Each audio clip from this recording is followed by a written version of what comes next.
Okay, I'm here at the Capitol with both Representative Zerwas and Representative Lesch, who stood on very opposing viewpoints with the recently passed measure to punish protesters or to stiffen the penalties against protesters who block freeways, bridges, things like that. Which one of you guys wants to go first? Go ahead. Well, I think it's quite simple. The bill simply says that if you block a freeway, if you block access to an airport, or you block a train, you ought to go to jail. And so we've increased the criminal penalty to a gross misdemeanor, hoping to see some jail time and larger fines.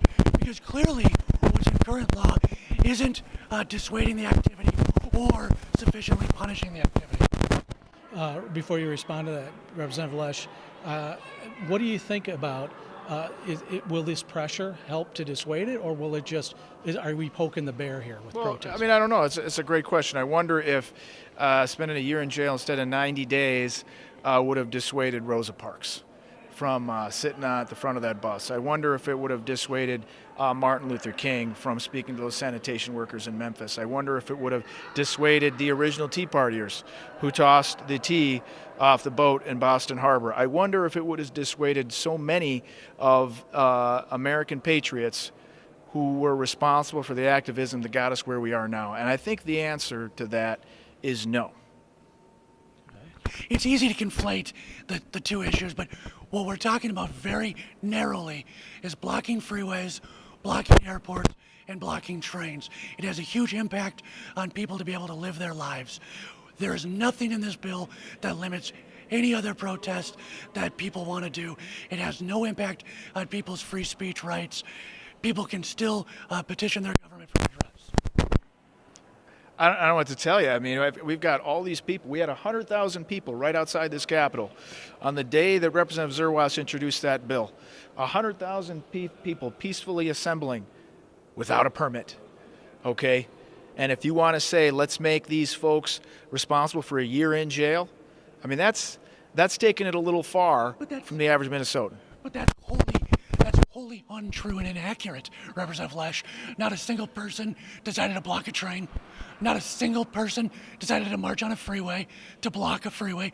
Not a single person for 100,000 people decided to close down an airport. You're making my point for me. You can have 100,000 people come and protest and shout at the top of their lungs and petition their government. And this bill wouldn't have impacted a single one of them. Not one. They started at the Capitol here on the road all the way up to Cathedral. And the way that you want to split hairs on this is because they weren't actually on the interstate, but they were blocking every other road within a half mile of this Capitol. That's your distinction? You know, the splitting the hairs of this, I think, just goes to show you that this is only about irritation. Okay, this is because we get irritated by someone that makes us take a detour or someone that makes us 20 minutes late to the airport. And I understand that because I get irritated too. But there's no need to make this a year in jail and just try to intimidate people. That's what intimidates and suppresses free speech in Minnesota. There's no suppression of free speech. As Representative Lesch just said, 100,000 people came to protest their government. And that was before you just passed this law, though. Yeah, and they did so illegally.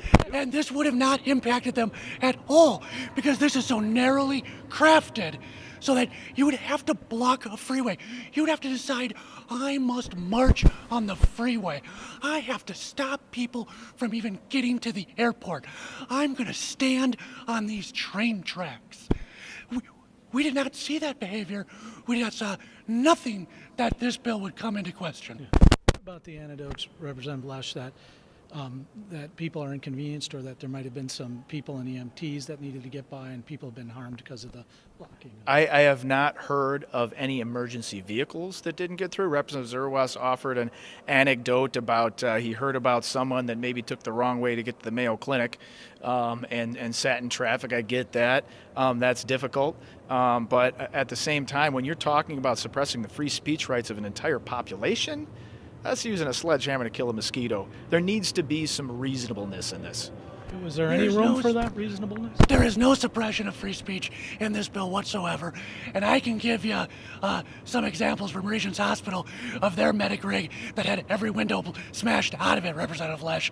So to say that no emergency vehicles were impeded during these protests and riots is completely and wholly untrue. Was that on the highway or was that in front of the airport? It was neither in front of it was trying to leave Regents Hospital, Representative Lesch. Then why didn't you craft a bill that said that? If that's what made you so mad, why didn't you craft a bill that said that? You said that no emergency vehicles were impeded. I'll show you the picture of everyone having its windows smashed out. So I think there's just some inaccuracy in that. Well, let me ask you about this. At what point does inconvenience trump the constitutional rights? I mean, of people. I mean, and you say they have no right to. Your rights stop when you infringe on someone else's rights. It's the idea that you're going to stop a freeway. Be honest, that's not correct, sir. The idea that you're going to stop. That's not in the law. The idea that you're going to stop traffic on a freeway. You do not have the First Amendment right from the center lane of I-94. You just don't. If you think you do, go out and stop on I-94 and pull out a cardboard sign. I wish you luck. You're going to go to jail.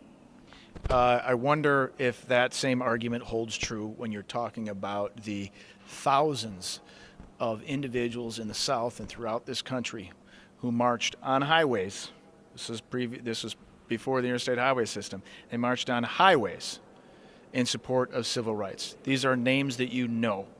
Why is it that those people should have gone to jail for a year? We're talking about today, and we're talking about this bill moving forward, and the idea that you cannot block a freeway, you cannot block an airport, and you cannot block a train. And if you do, you deserve to go to jail. There's already laws against that, though, right, Representative Lesch? There are. We have existing laws, and we've said that before. You can go to jail for 90 days on that. And Representative Zerwas thinks by making it a year, somehow that's going to make it less likely that people step up for their civil rights, for their voting rights, and I disagree. It's a go-to move for protests. So we've seen it a few days after the election. We saw marchers take to I-94 because their candidate didn't win, Representative Lesch. So there's a whole host of issues that have caused people in recent months to march onto a freeway. The reality is this law is crafted very narrowly. Well, and what I will tell you is, obviously, this issue is an emotional issue, and it brings out emotions. And folks, what I'll tell you is, with Representative Lesch and myself, is there isn't one issue that defines how we work together in the legislature.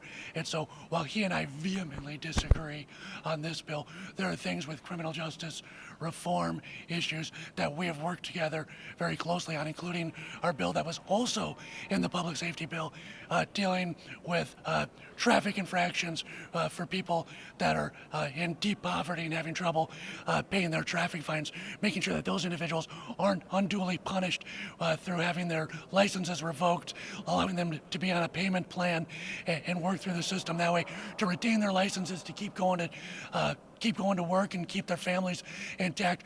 Representative Lesch was a partner on that issue and helped me navigate that issue through the legislature this session. So there are issues that we work together on, and there's issues, of course, that we disagree on.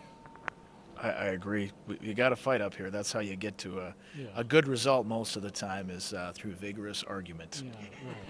All right. Well, I want to thank you both for your comments tonight and your thoughtful remarks regarding this very important matter to your constituents.